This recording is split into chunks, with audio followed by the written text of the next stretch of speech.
Kia ora, good morning. Welcome to Winning the Green Premium, our webinar series for New Zealand's sustainable food and fibre exporters, brought to you by the Value Project and New Zealand Trade and Enterprise. Tēnā koutou, tēnā ata. Good morning. I'm Vincent Heeringa. I'm a journalist and a writer, and I am your host for this morning's seminar or webinar, Winning the Green Premium. This is a series that is brought to you by our Land and Water and Trade and Enterprise. And we're asking the question, how do we find value in the New Zealand food and fibre sector? The series, it really asks quite a big question that's part of the Our Land and Water agenda. We know that consumers are demanding ever greater requirements for ethical and sustainable production in their food and in their primary products and in all products really. And that comes with a cost. It comes with a cost to our growers and our farmers. It comes at a cost to all parts of the supply chain to really lift the quality of our environmental performance, our ethical performance and so on. How is that cost recovered? Is there a possibility that we could achieve a green premium to pay for that investment in ever greater sustainable production? So this series is rooted in research that our Land and Water has been doing. It commissioned some years ago the Agribusiness and Economic Research Unit, which sits within Lincoln University, to really study this question of rewarding sustainable practices. And the Value Project is kind of the outworking, I suppose, of that research. And we're very grateful for the work that the AERU has done to provide these insights. You can find more about that research, including case studies, analysis, videos. We've tried to make it as accessible and as fun and easy to get into this question at the valueproject.nz, and including a really useful tool called the Value Compass, which is a kind of a management tool really for helping organisations identify where can they find value in their supply chain and migrate up ultimately to a value chain. All right, well, on with this episode. I am joined by four really exceptional people. And we've had a wee change to the lineup this morning due to sickness. Unfortunately, Melissa Clark-Reynolds can't join us. She is down with the flu. And we've also swapped out Dr. Tiffany White with the wonderful Paul Dalziel, who joins us, I think, from Nelson. Is that right, Paul? Kia ora, Vincent. Yes, I'm here in sunny Nelson today. Very good. Well, I'm here in sunny Christchurch, and it's getting rapidly less sunny by the look of it out the window. So thank you, Paul, for stepping in for Tiffany. I'm also joined by Michael Wan, who is the Global Manager of the Red Meat Story at Beef and Lamb. Michael, thanks for joining us, I think possibly from Wellington. I'm actually in Christchurch with you. Oh, there we go. There we go. Yeah, good morning, everyone. Thanks, Vincent. And also by the wonderful Mandy Bell, who is the chair of the Deer Industry Association. She's also the owner of Criffell Station in Wanaka.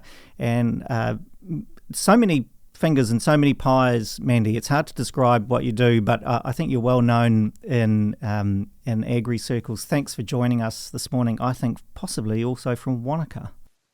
Yes, I'm down here in Wanaka. The connector is to Taiwan and whole health of all those bits and pieces, and thanks for great to be on the chat this morning. Great. Thank you, Mandy. So the question at heart is there such a thing as a green premium? And why don't we just go and answer the question to begin with, and then we could all go home. So is it a yes or no answer? And if it is yes, perhaps we could explore what that means. Paul, do you believe, given the research that you've done over the years, your experience in writing so many case studies and working with really terrific primary producers, do you believe there is a green premium that could reward sustainable production? The key point is that there is a premium for quality food and fibre. So a consumer who is looking for something beyond the commodity level red meat or venison or drinks, sees something that promotes itself as quality, then makes a judgment about, well, why is this a quality product? And in that judgment, there are segments of consumers for whom the green credentials of the production system that delivered the meat to the supermarket shelf is really important. So that if the label doesn't explain that it is produced by people who are concerned about environmental values, then they will dismiss it as a quality product.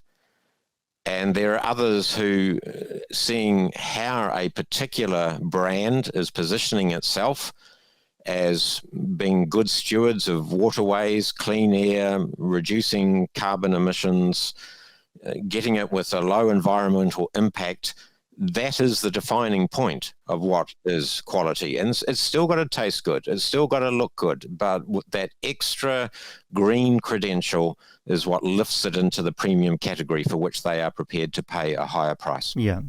And this is not just your opinion, although, your opinion is valued, but you've done quite a lot of survey work, haven't you? Can you tell us about that consumer research you've done in North America, China, Japan, I think Australia and the UK? Yes, we have done about 24 surveys over the last 3 years, funded by our Land and Water and an Endeavour bid that we proposed to MB 4 years ago. And in each of the surveys, we invite 1,000 consumers to tell us about their choices. We present them with choices, and they make the choices. And they do, 10 of those per survey times 1,000. So we have 10,000 data points. And on the basis of that, we're able to do some clever econometrics to estimate what it is that is influencing the choices they are making. And in that way, we're able to get an insight into what they understand by environmental stewardship. So it means different things in different market segments. Some people are concerned about greenhouse gas emissions. Some people are concerned about the water environment and the care of the soil, because they think that if you are looking after the environment, you will provide me with safe food that I can present to my family without any concerns. And in all of those surveys, we are getting figures suggesting that there are market segments, not everybody, but there are market segments that can be identified that are willing to pay a significant premium for food and fibre products that deliver these credible claims about stewardship of the environment. Mm-hmm. And that research that you're doing is indicating that market segment is big enough for New Zealand producers to serve. You're not identifying such a tiny niche that we're scrapping over small audiences or small markets. No, if you think that New Zealand now has entered into free trade agreements with countries that combined have a population of 3 billion people, and people talk that New Zealand can feed perhaps 35 million people. It's a fraction of the amount of people that we have trade agreements with. And so these market segments are certainly large enough for New Zealand to make a very good living and to be rewarded for the sustainable practices that producers are paying a cost. We're fencing off waterways.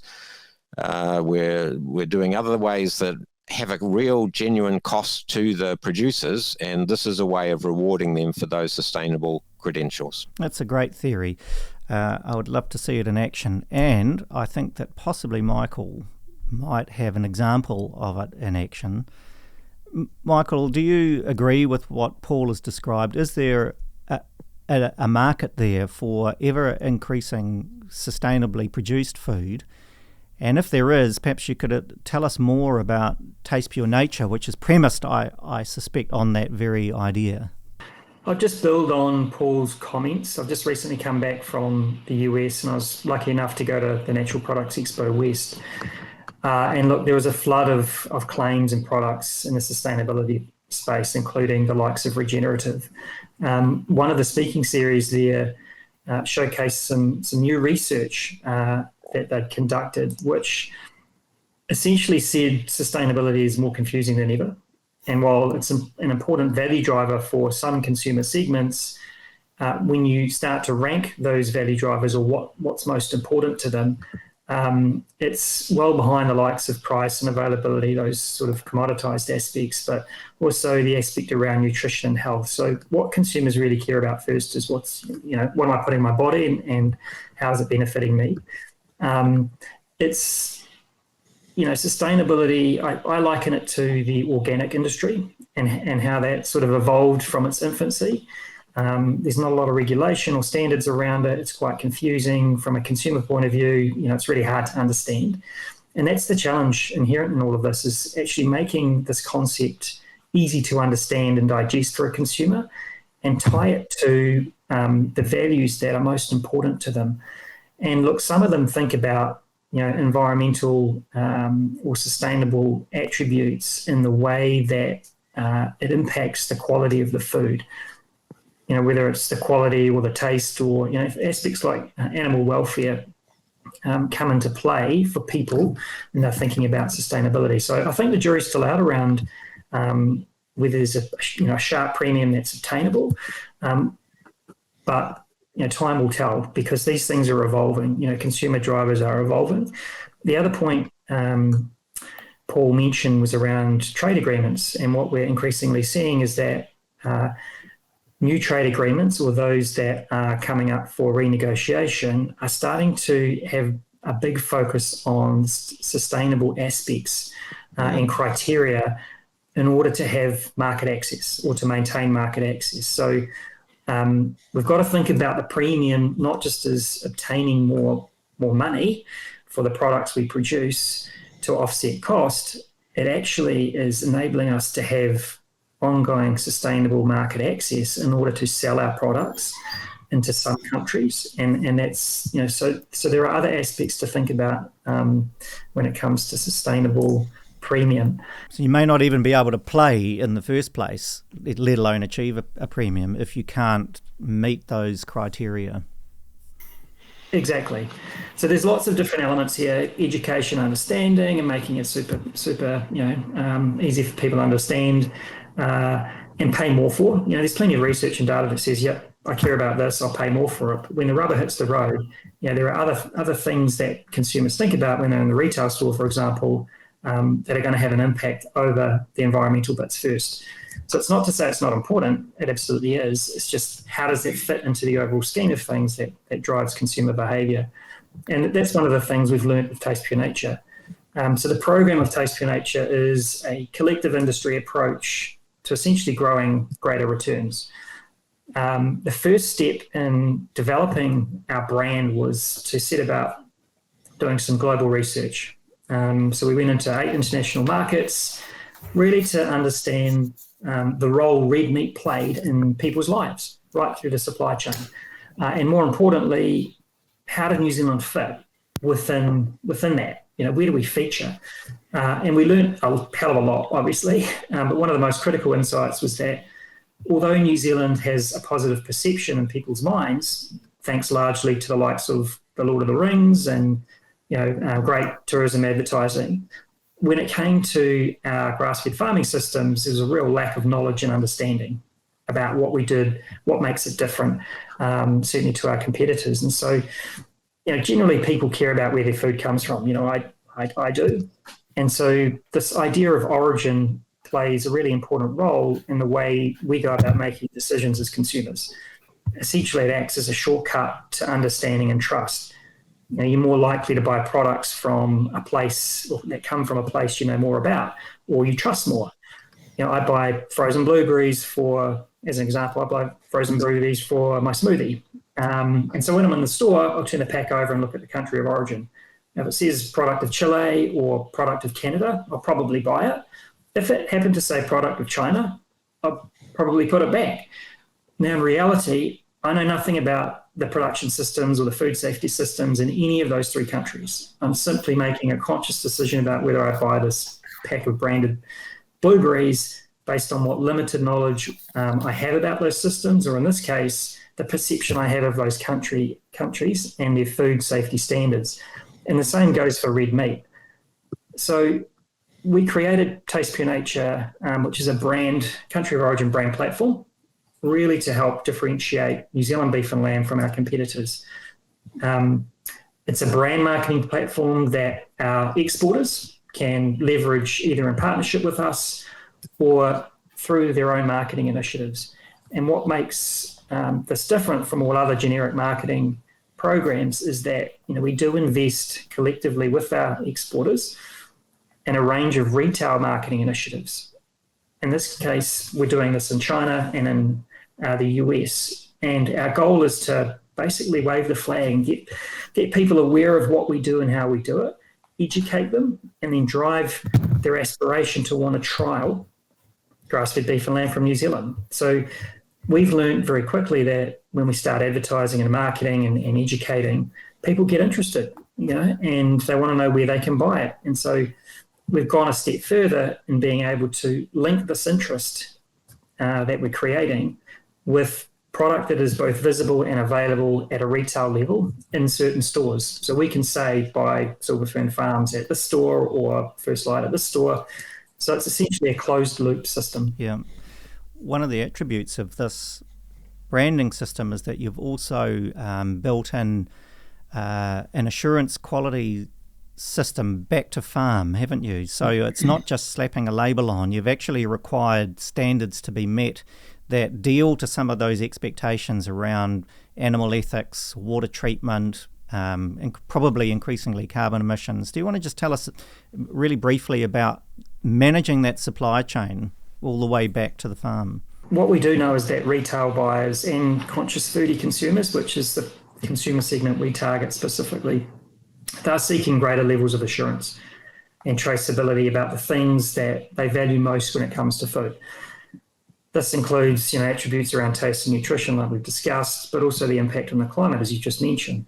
So what sits behind Taste Pure Nature is a requirement for our supplying farmers to be certified under a set of standards within the National Farm Assurance Program. And they cover areas like you mentioned, food safety, traceability, sustainability, and animal welfare. And they're also required to operate, a grass-fed farming system. And when we package this up, it enables us to promote something meaningful and valued by this conscious foodie consumer segment. And what it does do is create the opportunity for us to, capture more value from our grass-fed farming systems and a sustainable farming system. Well, let's put you on the spot. How much more value? Can you put a number on it? To be honest, it's quite difficult to put a number on it. We did do some research when we first developed the brand just to test and validate its strength. And what that research said was, the Taste Pure Nature brand associated with the story that we tell, if that was visible on pack and people understood it, the price expectation of that product would increase by 33%. That's huge, isn't it? That's a really significant number. And another awkward question then, Michael, has the program delivered to that expectation? Yeah, it has. We've been really surprised and excited about the impact that we've been able to generate. Now, bearing in mind that this is a sort of a small program, we're targeting specific areas within those 2 countries I mentioned before. But, our key metrics are awareness, right? Getting people aware of what we do, what makes it different, our grass-fed farming systems, etc. And the other key metric is around aspiration. So are they going to take action and actually do something?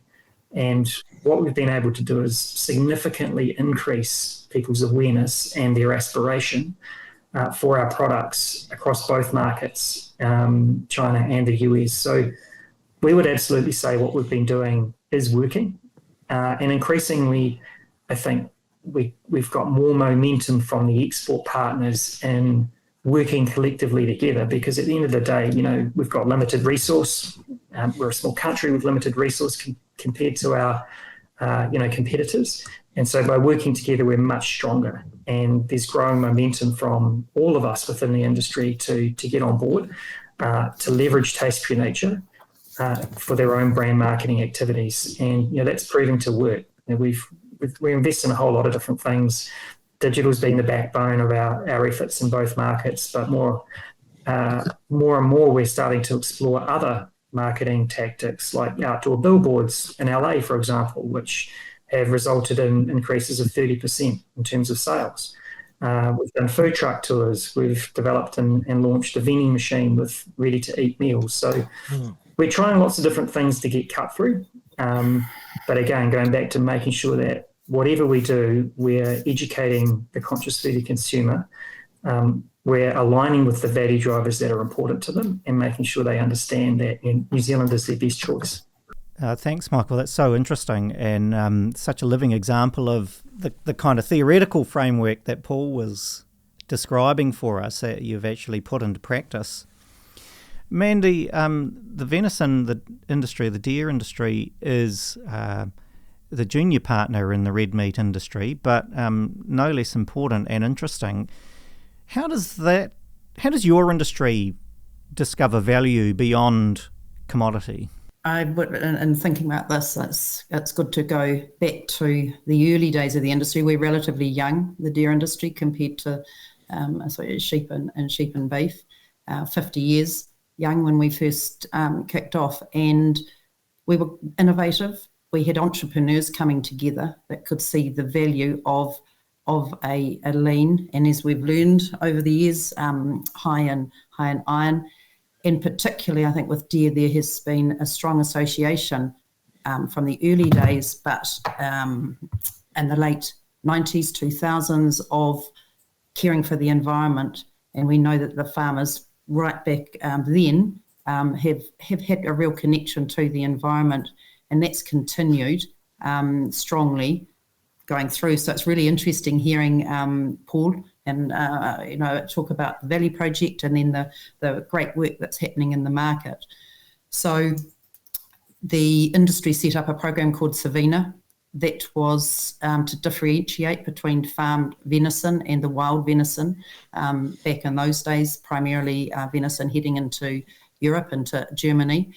And that served us very well because it differentiated the venison that was coming from New Zealand, that was farmed, tender and high quality, and in particular had the consistency of product, of the quality. It's been a really interesting time going through COVID. Prior to COVID, we had a lot of good things coming on, and it was wonderful to hear the word collaboration. That's what we need to be doing more of to realise the good things that all companies and industries in New Zealand is doing out in the market. So prior to COVID, we were collaborating, 5 key companies selling venison around the world. And through the Primary Growth Partnership, we were also sitting around the table alongside the farmers and exploring where was there higher value around the world, how could the companies work together, and they collaboratively just would go into a specific market and see and explore that more deeply. And as a result of that, we have diversified significantly where our venison is going. This next step that's happening now, and it has happened particularly because the companies have been sitting around the table together and meeting regularly, working through marketing of venison around the world. So, what are the insights that they're generating? Like, what is it? New consumers that haven't tried venison before, or is it particularly New Zealand venison that is the opportunity? It's probably a bit of both. I'm not an expert in the market space, but I'd say it's New Zealand venison and the qualities that come with New Zealand venison, naturally raised as a key part of that. But it's specific products into specific markets. As you noted, we are a smaller player in the red meat sector. So it's actually been really specific about where is that value that could be realised, and let's look more deeply at that. So where we are right at the moment is we have more products selling into the US, and there is extra value sitting in the US. That's my understanding, that it's 20% plus, and we're starting to see that. We have schedules sitting comfortably over the $10, and there's some really exciting work in the pipeline, and we're talking near term, we're not talking longer term for that value to be coming through. That's exciting. As a farmer yourself, Mandy, you would be, and I think you're involved also with water, right, in your catchment area. You would see firsthand and experience firsthand these extra costs that you have to bear as an environmental manager, as a kaitiaki of your land. Yes, so I'm deeply involved, and right from the early days, I'm trained as a veterinarian, so have a thorough understanding of health of the animals, but as importantly, we understand that the health of the animal is connected to the environment and connected to people.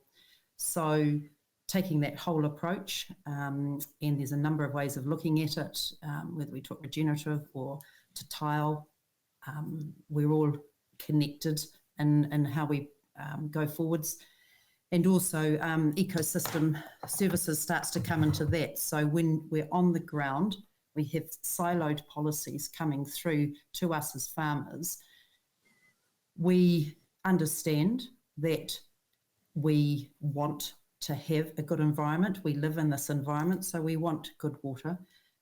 We care about biodiversity, and we also care about the world we live in, and we have families and children. So greenhouse gas is really important to decrease those emissions. But two key things for us on the farm, and we're seeing a lot of this dialogue happening around New Zealand at the moment. How do we do this in a way that, and I talk about the dropping of the shoulders, how do we take away the overwhelm and help farmers to do this work for the environment, with nature, and help and support and realise those market opportunities. And I think that's the challenge that sits in the middle of all of this. In particular, there's a lot of stress at the moment in trying to realise it. So the sooner we can move to realising these opportunities, they are out there, then it's going to be better for everybody. Yeah, well, I totally support what you're saying, Mandy, that one of the challenges in our work is that the individual producer is quite some distance from the final consumer. And for some of our products, not necessarily in the red meat sector, but for some of our products, the consumer might not even know that the product they are buying is from New Zealand. And so to shift that perception, we need something of the scale of Beef and Lamb with their program, or your collaborative efforts with 4 colleagues, not only to share the costs, but because in order to achieve the breakthrough that Michael talked about and to have the assurance of supply, then it needs the larger group participation. And most of our work, therefore, has been with industry rather than with individual producers. And yet, individual producers come and talk to us. There's the passion. They are looking after their environment, and it's really important to them that they are. But how can they turn that into a reward so that they can sustain the operation for the next generation, not just environmentally, but also financially? And I think that's when we start to move into the words that we hear quite a lot at the moment, ecosystem services is increasingly mentioned. And Michael, I'm not sure, does that come across your desk at all? Or what are your thoughts as we've been chatting?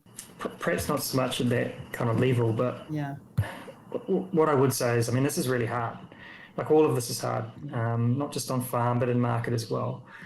And, being successful in not only just creating opportunities to capture premium, but actually doing it is difficult, particularly in a market where, it's highly competitive. In the red meat space, it's easily substituted product. And for many of us at an international level, we're targeting a similar consumer. And our competition has increasing or much larger levels of financial investment to put to it. So it's important, I think, that we take a long-term view to this work. And we talked about collaboration, but that we work together as an industry. And we think about this investment or collective investment being over many years in order to kind of get the kind of paybacks we're looking for. But what we do need, with my farmer hat on, is we need near-term support to do the good work that is needed for many, many reasons, because it is the right thing to do, because we're looking after nature and we're so connected. So how do we have, yes, a longer term view, but how do we support farmers through the near medium term? Decreasing the volatility is a big question that comes as we move to the higher premiums, and that's a huge upside for farmers. I heard somebody say the other day that farmers can produce on just about any land as long as the environment is stable.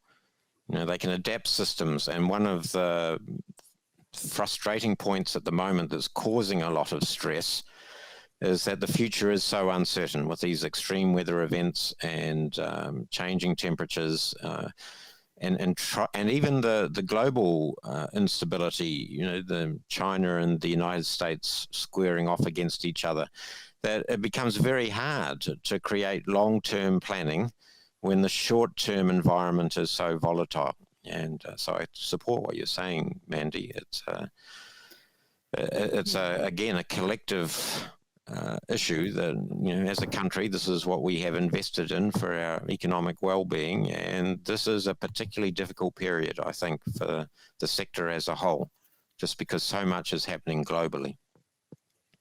Yes, another similar conversation I had yesterday, it was actually with Vincent, on there's a lot of good things happening on the ground across the whole chain, end to end. There's a lot of good initiatives, and there's actually good solid work happening, whether we're talking in market or on the land.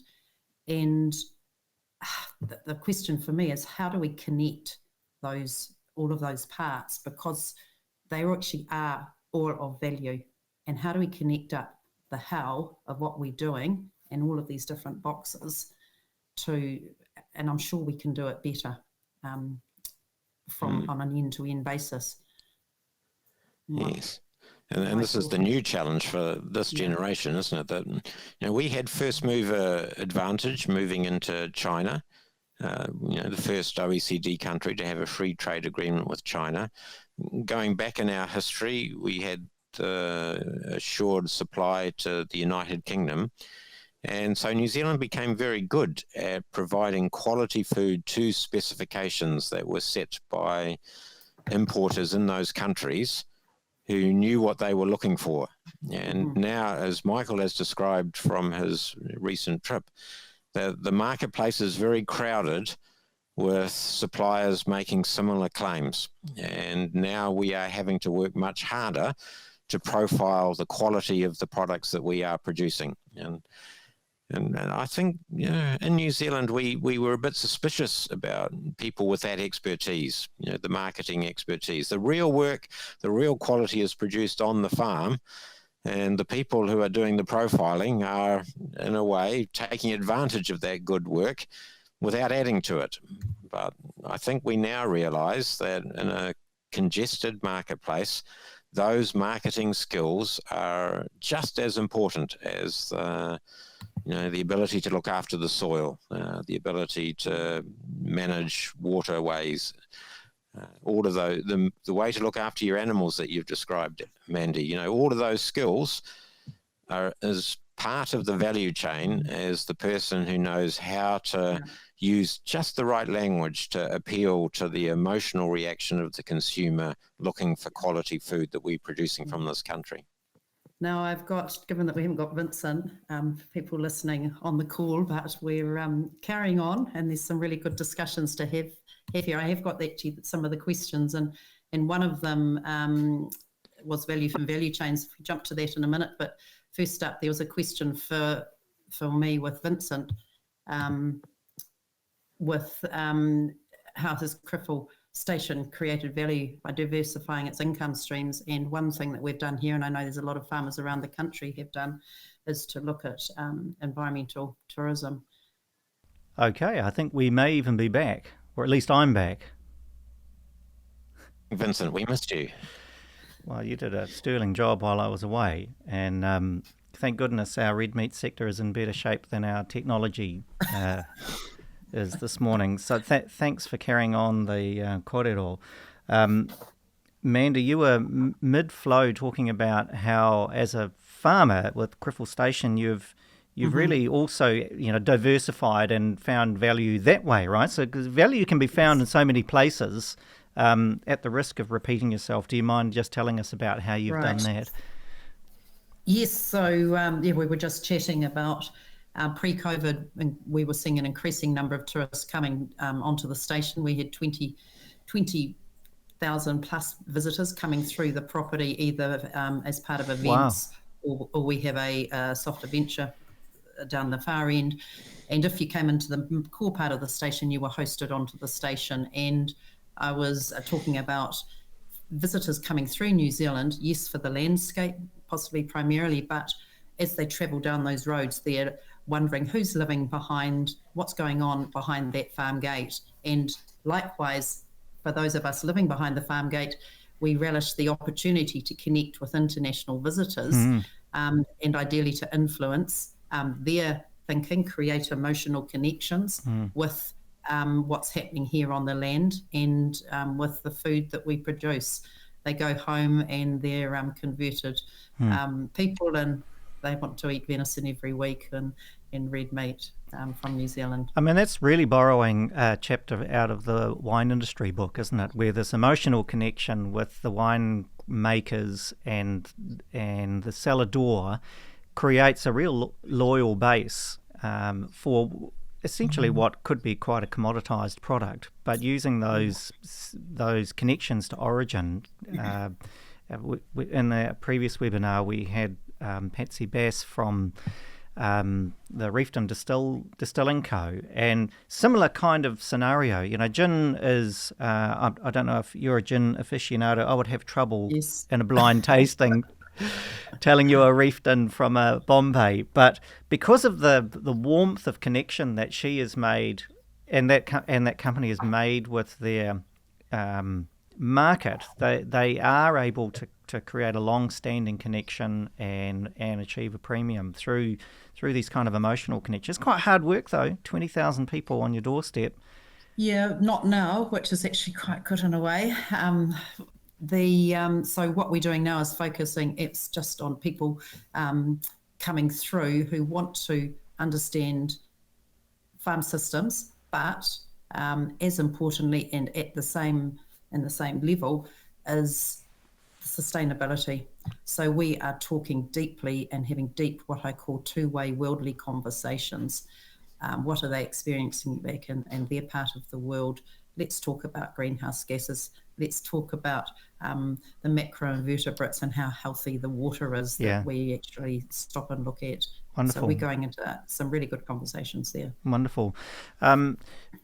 Also, thank you to our viewers who have stayed with us despite the technical glitch. Thank you for your patience with that. There's a really good question here from Valerie Walpott. And it's probably a question to Michael, but perhaps Paul as well. Which standard would get more attention or / premium if you were to look at those kind of credence values? Is it animal welfare? Is it environmental sustainability? Is it carbon emissions? Out of all of those values, Michael, were there some that were resonating more than others? Well, I think aspects around climate change and carbon at the very beginning were kind of nascent. They were there. People sort of cared to some degree about those aspects, but they weren't quite so familiar as they are now. So that's certainly come up the list. There was some research recently done by Kantar, that New Zealand Trade and Enterprise Commission, and it looked at sustainability and the features that people thought about. And interestingly, what came up at the top of the list was animal welfare and humanely raised. They're certified organic, the place it's from, etc., and going down the list. So way further down the list with some of those attributes that we start thinking about now, like carbon or, climate, or, the ones that are more closely associated typically with sustainable farming. So, I think, to my point before, it's still quite confusing. What is sustainability to a consumer? What should they care about? Because at the end of the day, we're all pretty lazy in the way we go about making decisions. I mean, there's only a small few of us that go deep into specific areas and really research it and understand it to death. Most of us just want a trigger to be able to say, is this product good or is it not good? And that's where the likes of sustainability claims or claims on pack and things like that, certifications, come in handy, because it's just a shortcut for consumers and buyers to make decisions knowing that all of those things that are important to sustainability claims have been ticked off, and I can buy that product without needing to think about it too much more. Yeah. Paul, you found with your consumer research there was quite big differences between countries, wasn't there? What things were valued in China, for instance, were quite different from California. Well, one of the things we learned is that the idea of a typical consumer, even in a particular country, is too blunt to really make progress. And one of the exciting things that Michael's work has taught everyone is the value of going within a country's market to identify the type of consumer that you are particularly trying to make a connection with. So Michael's work called them conscious foodies, and that's not every consumer in the United States or even every consumer in California where the program was launched. And one of the strengths of the consumer-oriented research that Michael and Mandy and others are doing is that they're understanding how the consumers that are their target segment react to different pictures, to different words, and these change over time. And so to take the example of China, we haven't been able to find any market segment in our work for dairy consumers concerning carbon neutral or carbon zero. But we have found segments of red meat eaters for whom that's an important part of their choice set. And it sort of makes sense that the people who are buying infant formula in China, their primary concern is food safety. And so, yes, carbon zero might be nice to have, but it's not really what's driving their purchases. Whereas people who are every now and then buying red meat to invite friends around to celebrate a big occasion, the fact that they are living in harmony with the environment could be a really important part of that dinner party conversation. And so we are becoming much, much more sophisticated at the industry level of collaborating to identifying market segments and how to reach out to them using language they will understand, using images they will understand, to make that connection between producers in New Zealand and consumers all around the world. That's an interesting point about images. I know New Zealand Story do research into what visual cues work in different markets, and we're quite surprised to discover that what visual cues work in the United Arab Emirates were quite different from Germany. I mean, we shouldn't be surprised, quite different cultures. But what people in Germany wanted to see were farms and farmers and people, trudging over hillsides in gumboots. That was for them reassuring. In the UAE, pictures of farms were not appealing. They wanted to see the end product. They wanted to see a plate of beautiful New Zealand lamb, with a mint sauce. And it's that kind of subtlety, isn't it, that understanding of consumers got to drive the decision-making back into, not entirely, but at least it's got to inform what decisions are made on farm, on packaging, on processing. We have to be careful that we don't lose our identity in that process. We're not talking about changing who we are in order to make more money with particular market segments.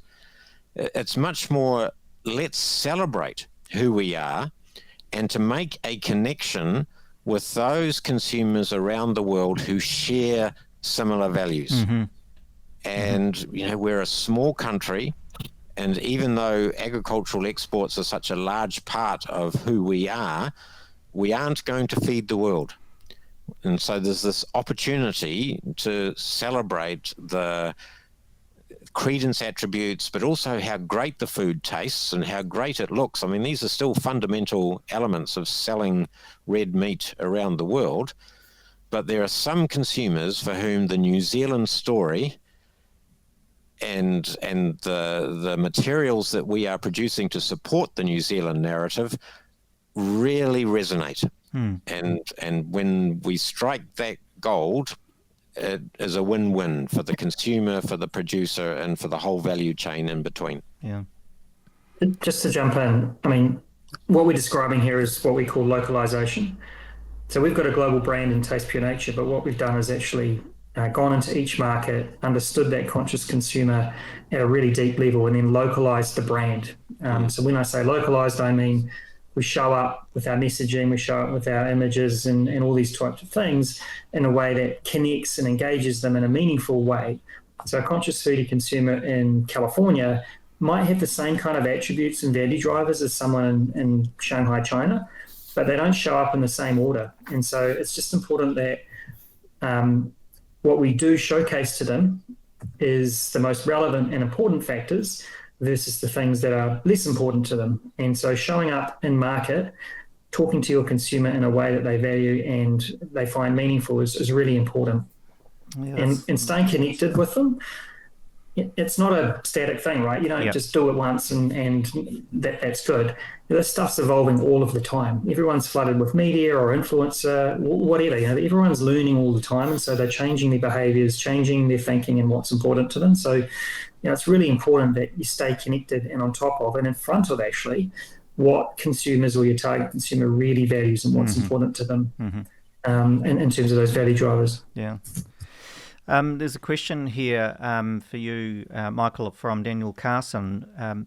He's asking whether the Taste Pure Nature brand is available to other processors, or perhaps we could extend the question, if you don't mind, Daniel, if I extend the question to ask, is that brand kind of scalable into other products even beyond New Zealand beef and lamb?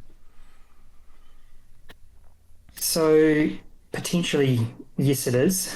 It's been very much focused around the sheep and beef sector. Our farmers have said, look, we want our story told. We're not on the playing field, and we think there's value in doing this. So that's where we've put our primary focus to date. Could it be extended into other agricultural categories? I don't see why not. It would take a bit of work. And to answer the first question, what we do is license exporters or partners, if you like, to be part of the program. And so the reason for that is we need them to meet the certain standards and criteria that are really important in the way we showcase the brand. So if you meet those criteria as part of that license standard, then there's absolutely no reason why you can't have access to the brand and be working with us in terms of our marketing programs offshore.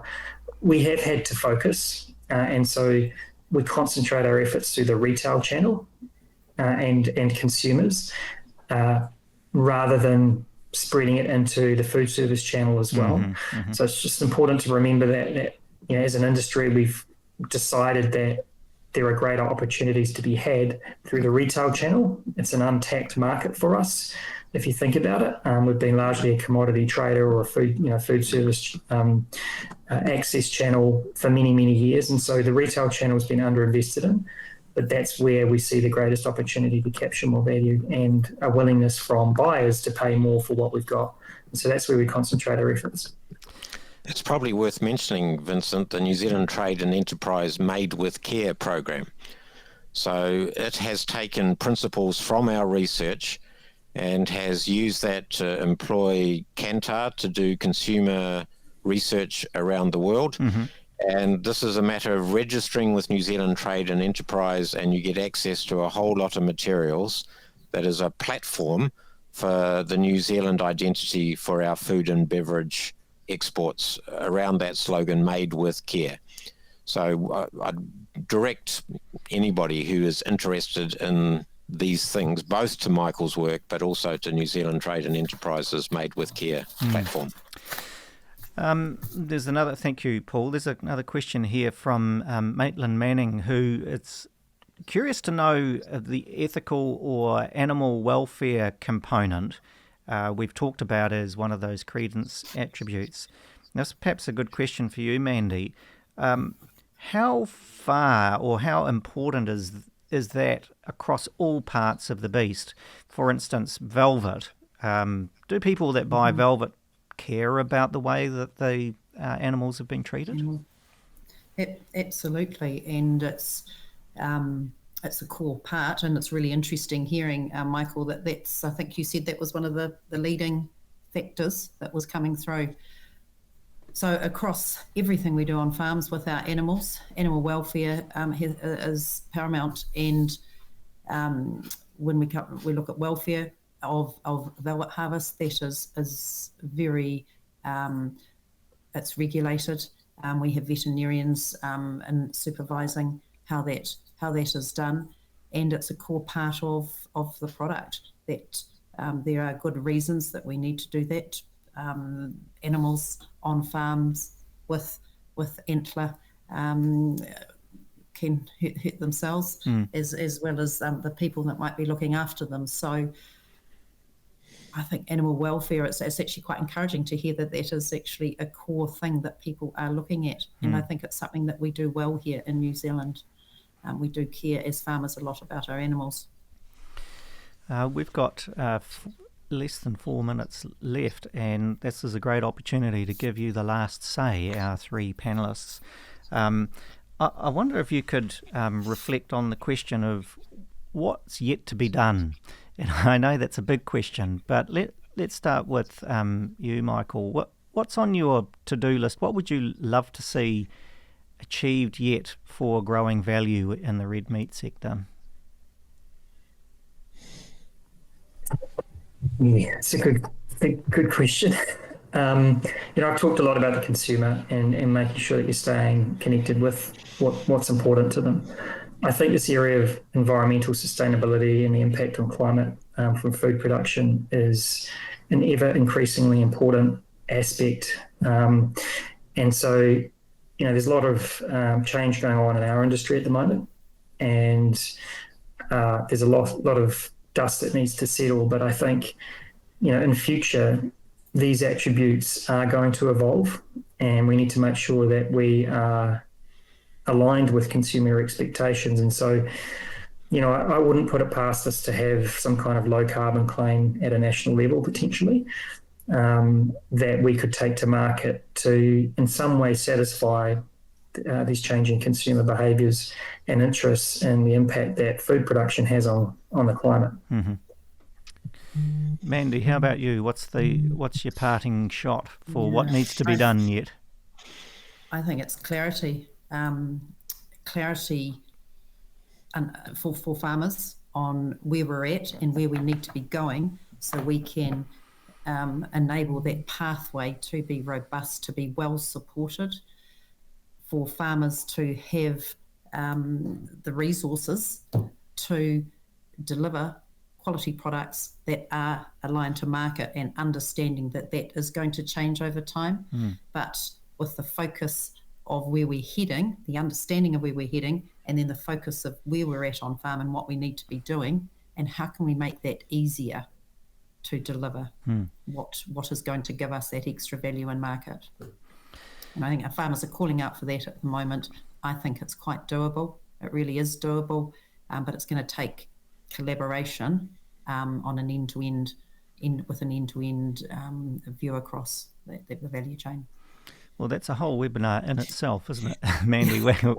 What a fantastic challenge. Paul, how about you? What would you love to see happen? Yes, let me put my academics hat on. We have been doing research for the last 10 years on how to convert supply chains into value chains. And people like Michael and Mandy have been leading the industry in developing value chains where they identify conscious foodies or people who really appreciate the way we produce food in New Zealand and creating more value as a result. Academically, people are talking about value networks as the next step. So it's the collaboration that Mandy is talking about, not only within the country, but amongst distributors in different parts of the world, so that if something happens in one country or a trend changes in another country, the value network is able to take advantage of those movements to ensure that New Zealand producers are rewarded for what they are doing so well. And we talked while we were off air about just how uncertain the environment is at the moment. And agricultural producers throughout history have collaborated and formed cooperatives to cope with that sort of uncertainty. Value networks is the new name for that ancient practice. It sounds like the overall conclusion is we need to talk some more and then make decisions, which sounds like a very worthwhile thing to do. It's past 10 o'clock. I want to thank our guests, Paul Dalziel, Mandy Bell and Michael Wan. Thank you for your insights. Thank you for your patience while I disappeared for a few minutes. And thank you also for your mahi in the space, because without the leadership and the effort that you put in, we would still continue to be a commodity economy, but we're well past that now, and that's so exciting for New Zealand. I want to thank our Land and Water, New Zealand Trade and Enterprise, for the funding to do this series. And thank you to you, our guests. Thanks for your patience while we had some technical glitches, and thank you for your work out there in the community, on farm, in brands, in marketing, or wherever you are doing your bit to create value for New Zealand so that we can remain a healthy, happy nation. Despite what you read, New Zealand still ranks quite high on the happiness index. So there you go. I wish you a happy day. Nō reira, tēnā koutou, ātia kia koutou. Thank you. We'll speak soon.